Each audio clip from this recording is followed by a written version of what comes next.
أشهد أن لا إله إلا الله وحده لا شريك له وأشهد أن محمدا عبده ورسوله أما بعد فأعوذ بالله من الشيطان الرجيم بسم الله الرحمن الرحيم الحمد لله رب العالمين الرحمن الرحيم مالك يوم الدين إياك نعبد وإياك نستعين اهدنا الصراط المستقيم صراط الذين أنعمت عليهم غير المغضوب عليهم ولا الضالين.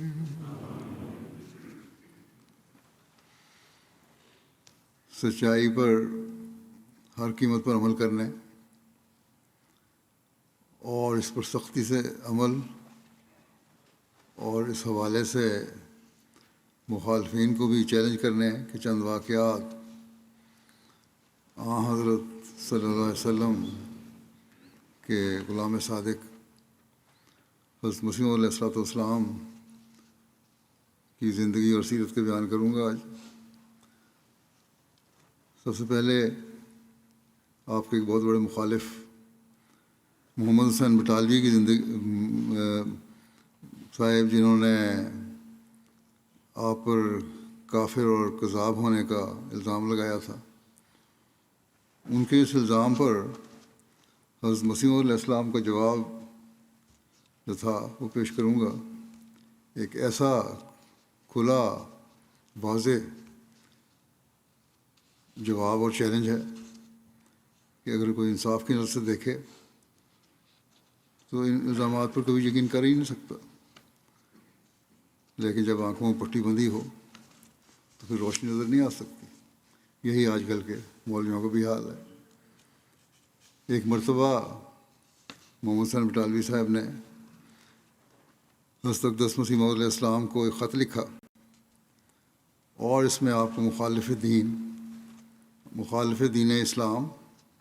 کافر اور کذاب وغیرہ بیان کیا. نعوذ باللہ. آپ علیہ السلام نے مولوی صاحب کے اس خط کا تفصیلی جواب دیتے ہوئے لکھا کہ اگر آپ طالب حق بن کر میری سوانح زندگی پر نظر ڈالیں تو آپ پر قطعی ثبوتوں سے یہ بات کھل سکتی ہے کہ خدا تعالیٰ ہمیشہ کذب کی ناپاکی سے مجھ کو محفوظ رکھتا رہا ہے، یہاں تک کہ بعض وقت انگریزی عدالتوں میں میری جان اور عزت ایسے خطرے میں پڑ گئی کہ بجز استعمال کذب اور کوئی صلاح کسی وکیل نے مجھ کو نہ دی. سب نے یہی کہا کہ جھوٹ بولو گے تو تبھی کام بنے گا، لیکن اللہ جل شانہ کی توفیق سے میں سچ کے لیے اپنی جان اور عزت سے دستبردار ہو گیا، اور بسا اوقات مالی مقدمات میں محض سچ کے لیے میں نے بڑے بڑے نقصان اٹھائے، اور بسا اوقات محض خدا تعالیٰ کے خوف سے اپنے والد اور بھائی کے برخلاف گواہی دی اور سچ کو ہاتھ سے نہ چھوڑا. آپ فرماتے ہیں کہ اس گاؤں میں اور نیز بٹالے میں، یعنی قادیان میں اور بٹالے میں بھی میری ایک عمر گزر گئی ہے، مگر کون ثابت کر سکتا ہے کہ کبھی میرے منہ سے جھوٹ نکلا ہوا. پھر جب میں نے محض للہ انسانوں پر جھوٹ بولنا ابتدا سے متروک رکھا اور بارہا اپنی جان اور مال کو صدق پر قربان کیا، تو پھر میں خدا تعالیٰ پر کیوں جھوٹ بولتا. بٹالوی صاحب نے اس خط میں یہ بھی لکھا تھا کہ جھوٹ بولنا اور دھوکہ دینا آپ کا ایسا وصف لازم بن گیا ہے کہ گویا وہ آپ کی سرشت کا ایک جزو ہے. نعوذ باللہ. جبکہ امر واقعہ یہ ہے کہ مولوی صاحب کو اپنا یہ واضح جھوٹ اور رشتہ دار تھا اور ایسا الزام تھا کہ جس کا کوئی ثبوت ان کے پاس نہیں تھا۔ چنانچہ حضرت مسیح علیہ والسلام نے ان کا جواب دیتے ہوئے لکھا کہ شیخ صاحب، جو شخص متقی اور حلال زادہ ہو، اول تو وہ جرأت کر کے اپنے بھائی پر بے تحقیق کامل کسی فسق اور کفر کا الزام نہیں لگاتا، اور اگر لگاوے تو پھر ایسا کامل ثبوت پیش کرتا ہے کہ گویا دیکھنے والوں کے لیے دن چڑھا دیتا ہے۔ بس اگر آپ ان دونوں صفتوں مذکورہ بالا سے متصف ہیں تو آپ کو اس خداوند قادر ذوالجلال کی قسم ہے، جس کی قسم دینے پر حضرت نبی صلی اللہ علیہ وسلم بھی توجہ کے ساتھ جواب دیتے تھے کہ آپ حسب خیال اپنے یہ دونوں قسم کا خوب اس عجز میں ثابت کر کے دکھلاویں، یعنی اول یہ کہ میں مخالف دین اسلام اور کافر ہوں،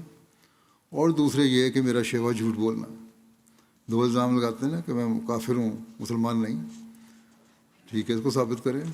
دوسرا الزام لگا رہے ہیں کہ میں جھوٹا ہوں، اس کو ثابت کرو۔ اور فرماتے ہیں کہ حضرت صلی اللہ علیہ وسلم فرماتے ہیں کہ اپنی رویا میں صادق تر وہی ہوتا ہے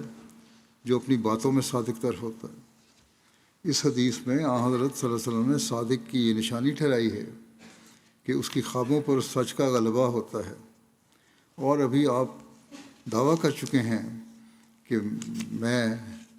یعنی مولوی صاحب کہتے ہیں کہ میں نبی صلی اللہ علیہ وسلم پر ایمان لاتا ہوں۔ بس اگر آپ نے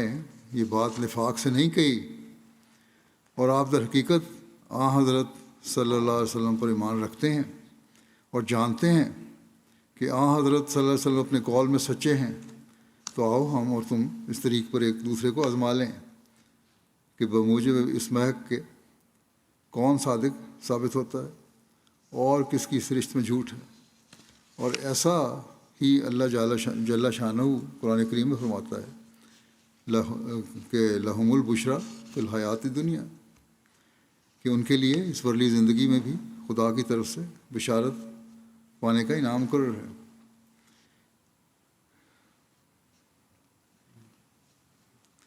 یعنی یہ مومنوں کا ایک خاصہ ہے کہ بنسبت دوسروں کے ان کی خوابیں سچی نکلتی ہیں، اور آپ ابھی دعویٰ کر چکے ہیں کہ میں قرآن پر بھی ایمان لاتا ہوں۔ بہت خوب، آؤ قرآن کریم کی روح سے بھی آزما لیں کہ مومن ہونے کی نشانی کس میں ہے۔ یہ دونوں آزمائشیں یوں ہو سکتی ہیں کہ بٹالہ ہو یا لاہور یا امرتسر میں ایک مجلس مقرر کر کے فریقین کے شواہد رویا، یعنی فریقین کے خوابوں کے گواہ اس میں حاضر ہو جائیں، اور پھر جو شخص ہم دونوں میں سے یقینی اور قطعی ثبوتوں کے ذریعے سے اپنی خوابوں میں اصدق ثابت ہو، اس کے مخالف کا نام کذاب اور دجال اور کافر اور اکفر اور ملعون یا جو نام تجویز ہوں، اسی وقت اس کو یہ تمغہ پہنا دیا جائے۔ اور اگر آپ گزشتہ کے ثبوتوں سے عاجز ہوں تو میں قبول کرتا ہوں، بلکہ 6 ماہ تک آپ کو رخصت دیتا ہوں کہ آپ چند اخباروں میں اپنی ایسی خوابیں درج کرا دیں جو امور غیبیہ پر مشتمل ہوں، اور میں نہ صرف اسی پر کفایت کروں گا کہ گزشتہ کا آپ کو ثبوت دوں، بلکہ آپ کے مقابل پر بھی انشاءاللہ القدیر اپنی خوابیں درج کراؤں گا۔ اور جیسا کہ آپ کا دعویٰ ہے کہ میں قرآن اور نبی صلی اللہ علیہ وسلم پر ایمان لاتا ہوں، یہی میرا دعویٰ ہے کہ میں بدل و جان اس پیارے نبی پر صلی اللہ علیہ وسلم اور اس پیاری کتاب قرآن کریم پر ایمان رکھتا ہوں۔ اب اس نشانی سے آزمایا جائے گا کہ آپ اپنے دعویٰ میں سچا کون ہے اور جھوٹا کون ہے۔ اگر میں اس علامت کی روح سے جو نبی صلی اللہ علیہ وسلم اور قرآن کریم نے قرار دی ہے مغلوب رہا تو پھر آپ سچے رہیں گے، اور میں بقول آپ کے کافر، دجال، بے ایمان، شیطان اور کذاب اور مفتری ٹھہروں گا۔ اور اس صورت میں آپ کے وہ تمام ظنون فاسدہ درست اور برحق ہوں گے جو آپ نے بدنیہ میں بھی کی ہوئی ہیں گندی، وہ ان میں سچے ہوں گے آپ کہ گویا میں نے براہین احمدیہ میں فریب کیا اور لوگوں کا روپیہ کھایا اور دعا کی قبولیت کے وعدے پر لوگوں کا مال خرد برد کر دیا اور حرام خوری میں زندگی بسر کی۔ لیکن اگر خدا تعالیٰ کی اس عنایت نے جو مومنوں اور صادقوں اور راست بازوں کے شامل حال ہوتی ہے۔ مجھ کو سچا کر دیا تو پھر آپ فرمائیں کہ یہ سب نام اس وقت آپ کی مولویانہ شان کے سزاوار ٹھہریں گے، یا اس وقت بھی کوئی کنارہ کشی کا ارادہ آپ کے لیے باقی رہے گا؟ یہ چیلنج ہے۔ آپ نے مجھ کو بہت دکھ دیا اور ستایا ہے، میں صبر کرتا گیا، مگر آپ نے ذرا اس ذات قدیر کا خوف نہ کیا جو آپ کی طرح سے واقف ہے۔ اس نے مجھے بطور پیش گوئی آپ کے حق میں اور پھر آپ کے ہم خیال لوگوں کے حق میں خبر دی کہ انی مہین من ارادہ احانت کا، انی مہین من ارادہ احانت کا، یعنی میں اس کو خوار کروں گا جو تیرے خوار کرنے کی فکر میں ہے۔ سو یقیناً سمجھو کہ اب وہ وقت نزدیک ہے جو خدا تعالیٰ ان تمام بہتانات میں آپ کا دروغ ہونا ثابت کر دے گا، اور جو بہتان تراش اور مفتری لوگوں کو ذلتیں اور ندامتیں پیش آتی ہیں، ان تمام ذلتوں کی مار آپ پر ڈالے گا۔ آپ کا دعویٰ ہے کہ میں قرآن اور نبی صلی اللہ علیہ وسلم پر ایمان لاتا ہوں، یہ آپ دعویٰ کرتے ہیں مولوی صاحب۔ بس اگر آپ اس قول میں سچے ہیں تو آزمائش کے لیے میدان میں آئیں، تا خدا تعالیٰ ہمارا اور تمہارا خود فیصلہ کرے، اور جو کاذب اور دجال ہے روح سیاہ ہو جائے۔ اور میرے دل سے اس وقت حق کی تائید کے لیے ایک بات نکلتی ہے، اور میں اس کو روک نہیں سکتا، کیونکہ وہ میرے نفس سے نہیں بلکہ القائے ربی ہے جو بڑے زور سے جوش مار رہا ہے۔ اور وہ یہ ہے کہ جب کہ آپ نے مجھے کافر ٹھہرایا اور جھوٹ بولنا میری اس رشت کا خاتمہ قرار دیا، خاصہ قرار دیا، تو اب آپ کو اللہ جل شانہ کی قسم ہے کہ حسب طریق مذکورہ والا میرے مقابلے پر فی الفور آ جاؤ، تاکہ دیکھا جائے کہ قرآن کریم اور فرمودہ نبی صلی اللہ علیہ وسلم کی روح سے کون کاذب اور دجال اور کافر ثابت ہوتا ہے۔ اسی تسلسل میں آپ علیہ السلام نے یہ بھی فرمایا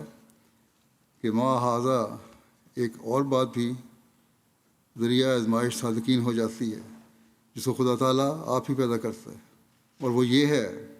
کہ کبھی انسان کسی ایسی بلا میں مبتلا ہو جاتا ہے کہ اس وقت بجوز کذب کے اور کوئی ہیلا رہائی اور کامیابی کا اس کو نظر نہیں آتا۔ تب اس وقت وہ آزمایا جاتا ہے کہ آیا اس کی سرشت میں صدق ہے یا کذب ہے۔ مولوی صاحب نے لکھا تھا نا کہ آپ کی سرشت میں جھوٹ ہے اور کذب ہے، اور فرمایا اس تو آزمائش کے وقت پتہ لگتا ہے کہ سچ ہے یا جھوٹ ہے۔ اور آیا اس نازک وقت میں اس کی زبان پر صدق جاری ہوتا ہے یا اپنی جان اور آبرو اور مال کا اندیشہ کر کے جھوٹ بولنے لگتا ہے۔ اس قسم کے نمونے اس عاجز کو کئی دفعہ پیش آئے ہیں جن کا مفصل بیان کرنا موجب تفصیل ہے، تاہم 3 نمونے اس غرض سے پیش کرتا ہوں کہ اگر ان کے برابر بھی آپ کو کبھی آزمائش صدق کے موقع پیش آئے ہیں تو آپ کو اللہ جل شانہ کی قسم ہے کہ آپ ان کو ما ثبوت ان کے ضرور شائع کریں، تا معلوم ہو کہ آپ کا صرف دعویٰ نہیں بلکہ امتحان اور بلا کے شکنجے میں بھی آ کر آپ نے صدق نہیں توڑا، کبھی جھوٹ نہیں بولا کہ دعویٰ کرے اور آئے مقابلے پر۔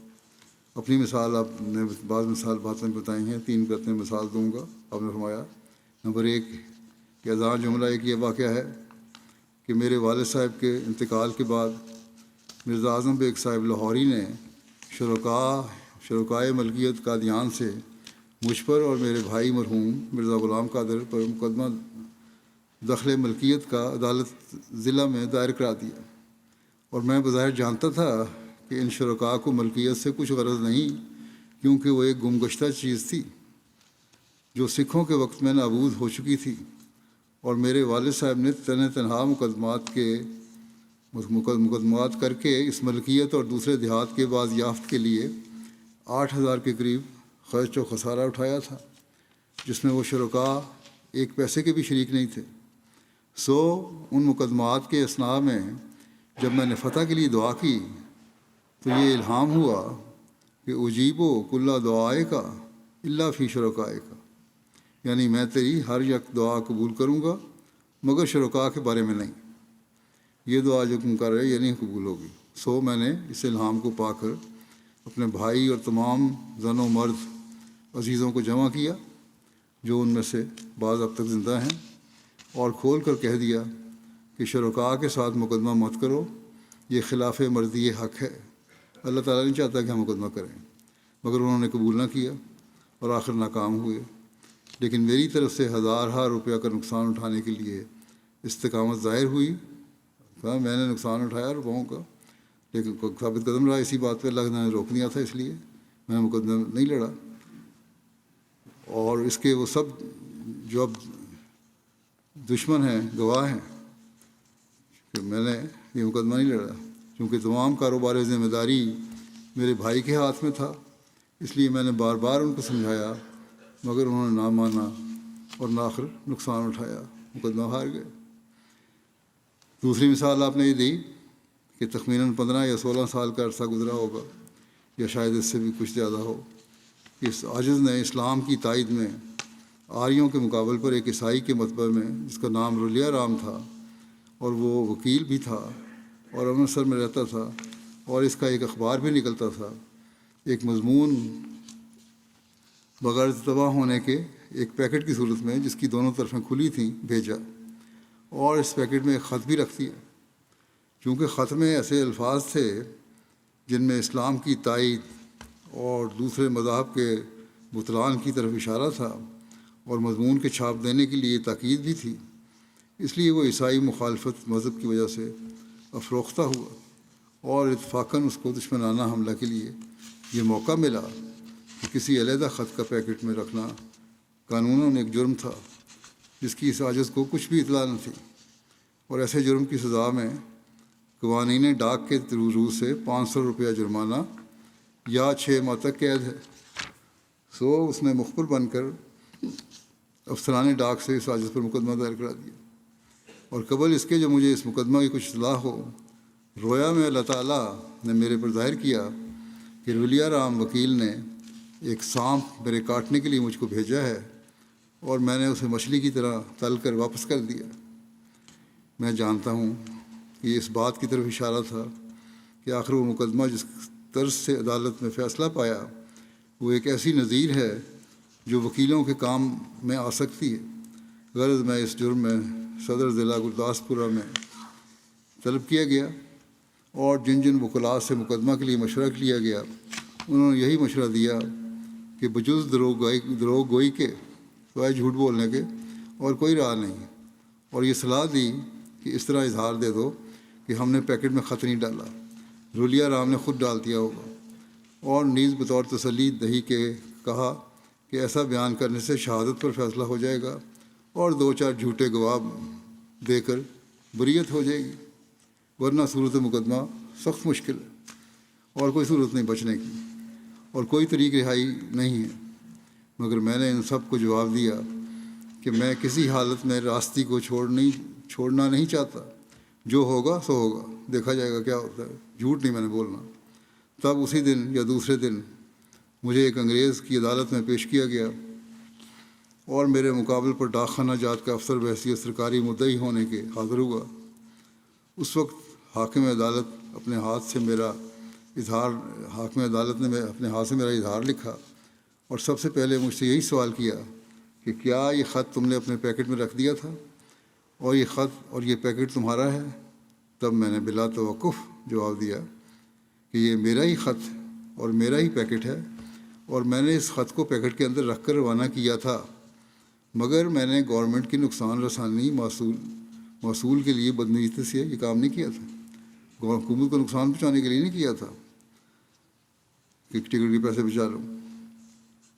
بلکہ میں نے اس خط کو اس مضمون سے کچھ علیحدہ نہیں سمجھا، اور نہ اس میں کوئی نج کی بات تھی، کوئی اور بات تو لکھی نہیں تھی ذاتی۔ اس بات کو سنتے ہی خدا تعالیٰ نے اس انگریز کے دل کو میری طرف پھیر دیا۔ وہ جج انگریز تھا، اور میرے مقابل پر افسر ڈاک خانہ جات نے بہت شور مچایا اور لمبی لمبی تقریریں انگریزی میں کیں، جن کو میں نہیں سمجھتا تھا، مگر اس قدر میں سمجھتا تھا کہ ہر ایک تقریر کے بعد جو دلیلیں وہ دیتا تھا، اس کے بعد زبان انگریزی میں وہ حاکم جج جو تھا وہ نو کر کے اس کی سب باتوں کو رد کر دیتا تھا۔ انجام کار جب افسر مدعی اپنے تمام وجوہ پیش کر چکا اور اپنے تمام بخارات نکال چکا، تو حاکم نے فیصلہ لکھنے کی طرف توجہ کی اور شاید 1 یا 1.5 سطر لکھ کر مجھ کو کہا کہ اچھا آپ کے لیے رخصت۔ یہ سن کر میں عدالت کے کمرے سے باہر ہوا اور اپنے محسن حقیقی کا شکر بجا لایا، یعنی اللہ تعالیٰ کا، جس نے ایک افسر انگریز کے مقابلے پر دوسرا حالانکہ مقابلے پر جو تھا مدعی وہ انگریز تھا، مقدمہ لڑنے والا محکمہ کا افسر، ایک افسر انگریز کے مقابلے پر مجھ کو ہی فتح بخشی۔ اور میں خوب جانتا ہوں کہ اس وقت صدق کی برکت سے خدا تعالیٰ نے اس بلا سے مجھ کو نجات دی۔ میں نے اس سے پہلے یہ خواب بھی دیکھی تھی کہ ایک شخص نے میری ٹوپی اتارنے کے لیے ہاتھ مارا۔ میں نے کہا کیا کرنے لگا ہے؟ تب اس نے ٹوپی کو میرے سر پر ہی رہنے دیا اور کہا کہ خیر ہے، خیر ہے۔ پھر تیسری مثال آپ دیتے ہیں کہ اذاں جملہ ایک نمونہ یہ ہے کہ میرے بیٹے سلطان احمد نے ایک ہندو پر بدی بنیاد نالش کی کہ اس نے ہماری زمین پر مکان بنا لیا اور مسماری مکان کا دعویٰ کیا کہ اس کو گرا دیا جائے، اور ترتیب مقدمہ میں ایک امر خلاف واقعہ تھا جس کے ثبوت سے وہ مقدمہ ڈسمس ہونے کے لائق ٹھہرتا تھا، اور مقدمے کے ڈسمس ہونے کی حالت میں نہ صرف سلطان احمد کو بلکہ مجھ کو بھی نقصان تلف ملکیت اٹھانا پڑتا تھا۔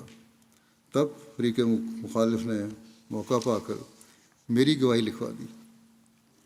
انہوں نے کہا کہ ٹھیک ہے، ان کو گواہ بنا دیتے ہیں، ہم جو یہ کہیں گے ہم مان لیں گے۔ اور میں بٹالہ میں گیا اور بابو فتح الدین صاحب پوسٹ ماسٹر کے مکان پر جو تحصیل بٹالہ کے پاس ہے جا ٹھہرا، اور مقدمہ ایک ہندو منصف کے پاس تھا جس کا اب نام یاد نہیں رہا، مگر ایک پاؤں سے وہ لنگڑا بھی تھا۔ اس وقت سلطان احمد کا وکیل میرے پاس آیا کہ اب وقت پیشی مقدمہ ہے، آپ کیا اظہار دیں گے؟ میں نے کہا کہ وہ اظہار دوں گا جو واقعی امر اور سچ ہے۔ تب اس نے کہا پھر آپ کی کچہری جانے کی کیا ضرورت ہے؟ میں جاتا ہوں، مقدمہ لڑنے کی ضرورت ہی کوئی نہیں، پھر یہ تو آپ سچ بولیں گے تو ختم ہو جائے گا مقدمہ۔ میں کہتا ہوں میں واپس جاتا ہوں تب مقدمے سے دستبردار ہو جاؤں۔ سو مقدمہ میں نے اپنے ہاتھوں سے محض رعایت صدق کی وجہ سے آپ خراب کیا اور راست گوئی کو ابتغاء لمرضات اللہ مقدم رکھ کر مالی نقصان کو ہیش سمجھا۔ اللہ تعالیٰ کی رضا کو چاہا میں نے۔ یہ آخری 2 نمونے بھی بے ثبوت نہیں۔ پہلے واقعہ کا گواہ شیخ علی احمد وکیل گرداسپور اور سردار محمد حیات خان صاحب CSI ہیں، اور نیز مثل مقدمہ دفتر گرداسپور میں موجود ہوگی۔ اور دوسرے واقعہ کا گواہ بابو فتح الدین اور خود وکیل جس کا اس وقت مجھ کو نام یاد نہیں، اور نیز وہ منصف جس کا ذکر کر چکا ہوں جو اب شاید لدھیانہ میں بدل گیا ہے۔ غالباً اس مقدمے کو 7 برس سے قریب گزرا ہوگا۔ یاد آیا اس مقدمہ کو، ایک گواہ نبی بخش پٹواری بٹالہ بھی ہے۔ اب اے حضرت شیخ صاحب، یعنی مولوی صاحب کو مخاطب کر کے آپ فرماتے ہیں اگر آپ کے پاس بھی اس درجے اطلاع کی کوئی نظیر ہو جس میں آپ کی جان اور آبرو اور مال راست گوئی کی حالت میں برباد ہوتا آپ کو دکھائی دیا ہو اور آپ نے سچ کو نہ چھوڑا ہو اور مال اور جان کی کچھ پرواہ نہ کی ہو، تو للہ وہ واقعہ اپنا اس کے کامل ثبوت کے پیش کیجیے، ورنہ میرا تو یہ اعتقاد ہے کہ اس زمانے کے اکثر ملا اور مولویوں کی باتیں ہیں، ورنہ ایک پیسے پر ایمان بیچنے کو تیار ہیں، کیونکہ ہمارے نبی کریم صلی اللہ علیہ وسلم نے آخری زمانے کے مولویوں کو بدترین خلائق بیان فرمایا، اور آپ کے مجدد صاحب نواب صدیق حسن خان مرحوم مجد الکرامہ میں تسلیم کر چکے ہیں کہ وہ آخری زمانہ یہی زمانہ ہے۔ سو ایسے مولویوں کا زہد و تقویٰ بغیر ثبوت قبول کرنے سے حضرت صلی اللہ علیہ وسلم کے فرمودہ کی تکذیب لازم آتی ہے۔ سو آپ نظیر پیش کریں، اور اگر پیش نہ کر سکیں تو ثابت ہوگا کہ آپ کے پاس صرف راست گوئی کا دعویٰ ہے، مگر کوئی دعویٰ بے امتحان قبول کے لائق نہیں۔ اندرونی حال آپ کا خدا تعالیٰ کو معلوم ہوگا کہ آپ کبھی کذب اور افتراء کی نجاست سے ملوث ہوئے یا نہیں، یہ تو میں نہیں جانتا، اللہ کو معلوم ہوگا، غیب کا علم تو وہی جانتا ہے، یا ان کو معلوم ہوگا جو آپ کے حالات سے واقف ہوں گے۔ جو شخص اطلاع کے وقت صادق نکلتا ہے اور سچ کو نہیں چھوڑتا اس کے صدق پر مہر لگ جاتی ہے، اور اگر یہ مہر آپ کے پاس ہے تو پیش کریں، ورنہ خدا تعالیٰ سے ڈریں، ایسا نہ ہو کہ آپ کی پردہ دری کریں۔ جو مقدمے کا جو ذکر ہوا تھا، مرزا سلطان احمد صاحب نے جو مسماری کے مکان کا جو دعویٰ کیا تھا، اس کی تفصیل میں بھی لکھا ہے کہ ایک ہندو ڈپٹی شنکر داس ریاست جموں میں سرکاری عہدے پر فائز رہا تھا۔ قادیان میں اس نے مسجد اقصیٰ کی شرقی جانب ایک افتادہ زمین پر قبضہ کیا اور مکان بنا لیا،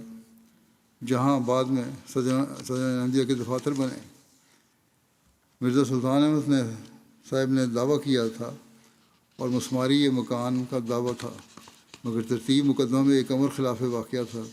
جس کے ثبوت میں وہ مقدمہ ڈسمس ہوتا تھا، اور نہ صرف مرزا سلطان احمد صاحب کو بلکہ خود حضرت مسیح علیہ السلام کو بھی نقصان پہنچتا تھا، کیونکہ حقوق مالکانہ اس زمین کے جاتے تھے۔ فریق مخالف یعنی شنکر داس کی مملوکہ زمین نہ تھی، لیکن قبضہ بہرحال اس کا تھا۔ مالک تو وہ نہیں تھا، لیکن قبضہ کر لیا تھا اس نے زمین پہ، اور قانونی یا مخالفانہ یہ لوگ اسی کا فائدہ اٹھانا چاہتے تھے، اور انہوں نے حضرت اقدس علیہ السلام کو شہادت کے لیے طلب کروایا، کیونکہ باوجود سخت مخالف ہونے کے وہ جانتے تھے کہ حضرت مرزا صاحب جھوٹ نہیں بولیں گے، اور وہ عدالت میں بیان دے دیں گے کہ قبضہ فریق مخالف کا ہی ہے، اور عرصہ ہوا قبضہ ہوا ہے۔ اور یہی ہوا کہ جب صاحبزادہ مرزا سلطان احمد صاحب کو معلوم ہوا کہ مخالف فریق نے حضرت اقدس علیہ السلام کی گواہی طلب کروائی ہے، تو مرزا سلطان احمد صاحب بھی جانتے تھے کہ حضور کبھی جھوٹ نہیں بولیں گے، اس لیے انہوں نے مقدمہ ہی واپس لے لیا۔ بہرحال اس بلند و بالا حویلی نما مکان کی بھی تاریخ یہ ہے، یہ ڈپٹی شنکر داس کی حویلی کہلاتی تھی، جو انتہائی متاثر اور مخالف تھا، میں نے بتایا ہے۔ اس کے اس بلند و بالا مکان سے حضرت اقدس کے گھروں کی بے پردگی بھی ہوتی تھی، یہ بھی ایک وجہ تھی اس کو مقدمہ لڑنے کی۔ اور اس کی مخالفت کا یہ عالم تھا کہ نمازی جب نماز کے لیے مسجد اقصیٰ کو جاتے تو یہ ڈپٹی اپنے گھر کے دروازے کے سامنے بیٹھ کر ان آنے جانے والوں کو گالیاں دیا کرتا تھا، طرح طرح سے دکھ اور اعزاز دہی کے طریقے اختیار کرتا تھا۔ اس کے دکھوں کے ستائے ہوئے جب اپنے آقا حضرت مسیح علیہ السلام کو شکایت لے کر پہنچتے تو آپ بڑے عزم اور جلال کے ساتھ ان کو حوصلہ دیتے اور فرماتے کہ صبر کرو، شاہی کیمپ کے سامنے کوئی نہیں ٹھہر سکتا۔ اس نے اپنا ایک لگایا ہوا ہے ایک اڈا،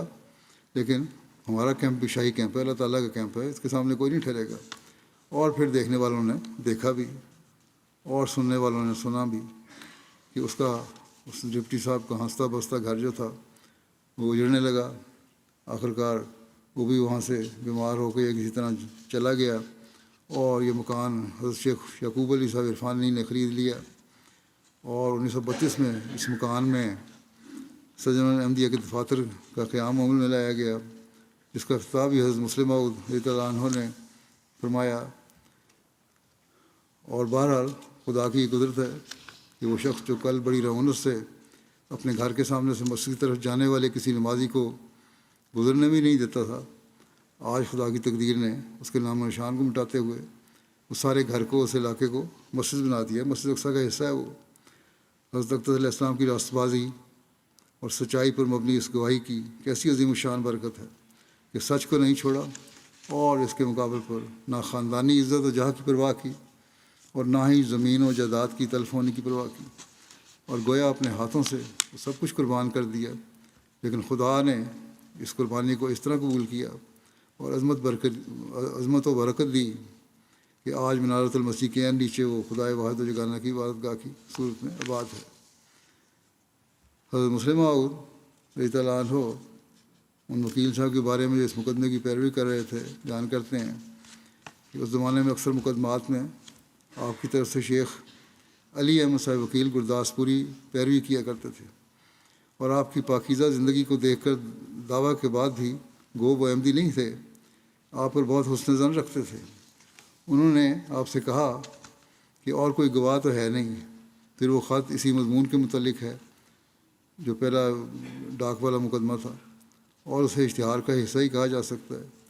ڈاک والے مقدمے کی تفصیل بیان کر رہے ہیں حضرت مسلم موعود، کہتے ہیں اشتہار کا حصہ ہی کہا جا سکتا ہے، اس لیے آپ بغیر جھوٹ کا ارتکاب کیے کہہ سکتے ہیں کہ میں نے تو اشتہار ہی بھیجا تھا،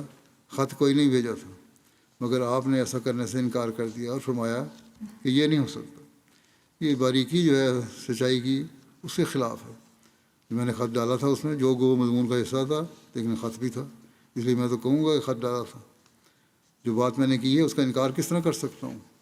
چنانچہ جب آپ پیش ہوئے اور عدالت نے دریافت کیا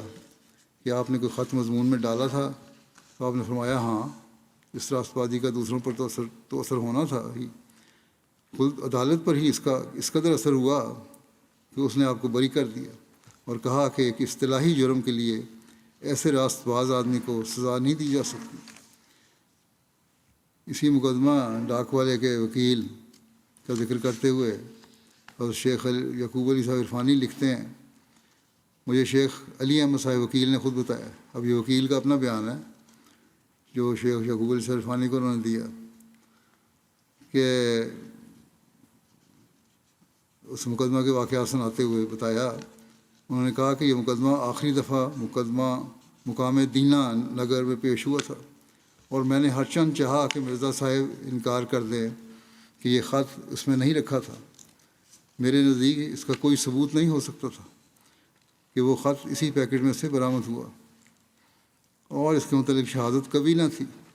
بوجہ اختلاف مذہب خود لالا رلیہ رام کی شہادت قابل پذیرائی نہ تھی۔ میں نے جس قدر اصرار کرتا تھا اسی قدر مرزا صاحب انکار کرتے تھے۔ میں نے ان کو ہر چند ڈرایا کہ نتیجہ اچھا نہیں ہوگا اور خواہ ایک معزز خاندان پر فوجداری مقدمے میں سزا پانے کا داغ لگ جائے گا آپ پر، تو آپ کے خلاف جا رہا ہے سب کچھ۔ مگر انہوں نے کہا، یعنی مسیح علیہ السلام نے کہا،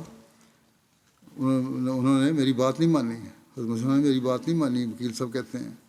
اور میں نے یہ سمجھ کر کہ میری پیروی میں مقدمہ ہارا گیا تو بڑی بدنامی خاندان کی طرف سے ہوگی، اس لیے حضرت مرزا صاحب کے انکار نہ کرنے کے اصرار سے فائدہ اٹھا کر جب فرمایا کہ میں انکار نہیں کروں گا اس کا، تو وکیل صاحب کہتے ہیں کہ پھر میں نے اس سے فائدہ اٹھا کر کہا کہ اگر آپ میری بات نہیں مانتے تو میں پیروی نہیں کرتا، پھر میں آپ کی وکالت نہیں کر سکتا۔ میرا خیال یہ تھا کہ مقدمے میں سزا ہوگی اور الزام ان پر رہ جائے گا کہ وکیل کے مشورے کے خلاف عمل کرنے سے ایسا ہوا۔ یہ وکیل صاحب کو تو یقین تھا کہ سزا ہو جانی ہے مسیح علیہ السلام کو، اور اگر سزا ہو جائے گی تو پھر لوگ کہیں گے وہ وکیل کیسا تھا جو صحیح طرح کیس پیش نہیں کر سکا۔ کہتے ہیں اپنی بدنامی کے ڈر سے کہ میں اس طرح پر ناراضگی کا اظہار کر کے پیش نہ ہوا اور میری غیر حاضری میں مقدمہ پیش ہو گیا، تو میں کہا ٹھیک ہے، پھر میں پیش ہی نہیں ہوتا۔ لیکن میری حیرت کی حد نہیں رہی، وکیل صاحب خود کہتے ہیں جب مقدمہ خارج ہو گیا مجھے افسوس ہوا، پھر کہتے ہیں مجھے افسوس ہوا کہ میں مفت میں کامیابی کا حقدار ہوتا، مگر اب گزر گیا تھا۔ شیخ علی احمد صاحب اس واقعہ کو بیان کرتے وقت حضرت صاحب کی مستقل مزاجی اور راست بازی کی بے حد تعریف کرتے تھے۔ ان کے تعلقات اس خاندان سے مرتے دم تک رہے، اور حضرت مسیح علیہ السلام عام طور پر ہر مقدمے میں ان سے مشورہ لینا پسند فرمایا کرتے تھے اور ان کا احترام کرتے تھے۔ انہی مختلف مقدمات کا ذکر کرتے ہوئے حضرت شیخ نور احمد صاحب بیان کرتے ہیں کہ میرے والد صاحب اور تایا صاحب ذکر کیا کرتے تھے کہ ہمارا گاؤں مرزا صاحب کی تعلقہ داری میں تھا۔ کچھ عرصہ حضور اپنے والد صاحب کے مختار رہے اور ہمارے ساتھ بھی کئی پیشیوں میں عدالت میں جانا ہوا۔ آپ ہمیشہ راستی کا پہلو اختیار کرتے، خواہ مقدمے کو کسی قدر نقصان پہنچ جاتا، مگر راستی کو بالکل ہاتھ سے نہ جانے دیتے تھے، کبھی بھی نہیں آنے دیتے تھے جھوٹ کو۔ حضرت میاں اللہ یار صاحب بیان کرتے ہیں کہ ایک دفعہ جب حضرت اقدس کی عمر 25-30 برس کی تھی، آپ کے والد بزرگوار کا اپنے موروثیوں سے درخت کاٹنے پر ایک تنازع ہو گیا۔ آپ کے والد بزرگوار کا نظریہ یہ تھا کہ زمین کے مالک ہونے کی حیثیت سے درخت بھی ہماری ملکیت ہیں، اس لیے انہوں نے موروثیوں پر دعویٰ کر دیا اور حضور کو مقدمہ کی پیروی کے لیے گرداسپور بھیجا۔ آپ کے ہمراہ 2 گواہ بھی تھے۔ حضرت اقدس جب نہر سے گزر کر پتھنا والا گاؤں پہنچے تو راستے میں دستانے کے لیے بیٹھ گئے اور ساتھیوں کو مخاطب کر کے فرمایا کہ ابا جان یوں ہی زبردستی کرتے ہیں، درخت بھی تو کھیتی کی طرح ہوتے ہیں، یہ غریب لوگ ہیں، اگر کاٹ لیا تو کیا حرج ہے۔ بہرحال میں تو عدالت میں یہ نہیں کہہ سکتا کہ مطلقاً یہ ہمارے ہی ہیں، ہاں ہمارا حصہ ہو سکتا ہے۔ موروثیوں کو بھی آپ پر بے حد اعتماد تھا، چنانچہ جب مجسٹریٹ نے موروثیوں سے اصل معاملہ پوچھا تو جو ان کے کام کرنے والے جدی پشتی ہاری چلے آ رہے تھے، تو انہوں نے بلا تعامل جواب دیا کہ خود مرزا صاحب سے دریافت کر لیں۔ جو تھے زمین لینے والے ہاری یا مزارے، انہوں نے کہا کہ ان سے خود ہی پوچھ لیں مرزا صاحب سے، ہماری کیا لینی ہے، ہمیں پتہ ہے یہ جھوٹ نہیں بولیں گے۔ چنانچہ مجسٹریٹ نے حضور سے پوچھا، حضور نے فرمایا کہ میرے نزدیک درخت کھیتی کی طرح ہیں، جس طرح کھیتی میں ہمارا حصہ ہے ویسا ہی درخت میں بھی ہے۔ چنانچہ آپ کے اس بیان پر مجسٹریٹ نے موروثیوں کے حق میں فیصلہ دے دیا۔ اس کے بعد جب حضور واپس قادیان تشریف لائے تو حضرت مرزا غلام مرتضیٰ صاحب نے آپ کے ساتھ جانے والوں میں سے ایک ساتھی سے پوچھا کہ کیا فیصلہ ہوا ہے۔ اس نے کہا میں تو باہر تھا، مرزا صاحب اندر گئے تھے، ان سے معلوم ہوگا۔ اس پر حضرت صاحب کو بلایا گیا، حضور نے سارا واقعہ بلا کم و کاست بیان کر دیا، جسے سن کر آپ کے والد بزرگوار سخت برہم ہوئے، بڑے ناراض ہوئے آپ پر۔ بہرحال مسلمانوں کی سچائی کے حوالے سے یہ چند واقعات میں نے پیش کیے ہیں۔ ایک ہی واقعہ بڑا لمبا چلا ہے جس میں ایک غلط ادھم کے مولوی کے آپ پر الزام کی آپ نے تفصیل بیان کی ہے۔ بہرحال آپ نے ہمیشہ سچائی کو مقدم رکھا اور جھوٹ کے قریب بھی نہیں گئے، اور اس کے لیے آپ نے ہمیشہ اپنے ماننے والوں کو بھی تلقین فرمائی کہ سچائی پر قائم رہو ہمیشہ۔ بلکہ شرائط بیعت میں بھی یہ لکھا ہوا ہے کہ جھوٹ سے نفرت کریں گے ہم اور سچائی پر قائم رہیں گے۔ بس ہمارا یہ فرض ہے کہ سچائی کے اس وصف کو اپنا خاص نشان بنا لیں۔ اللہ تعالیٰ ہمیں اس کی توفیق عطا فرمائے۔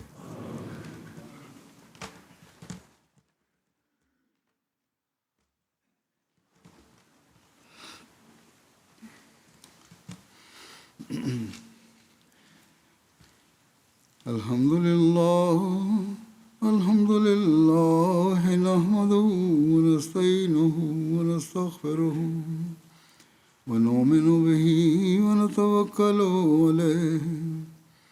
ونعوذ باللہ من شرور انفسنا ومن سیئات اعمالنا من يهده الله فلا مضل له ومن يضلل فلا هادي له ونشهد أن لا إله إلا الله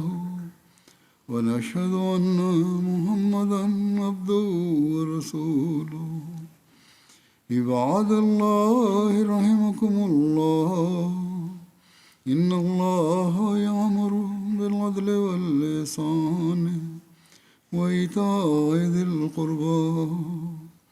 وينهى عن الفحشاء والمنكر والبغي يعظكم لعلكم تذكرون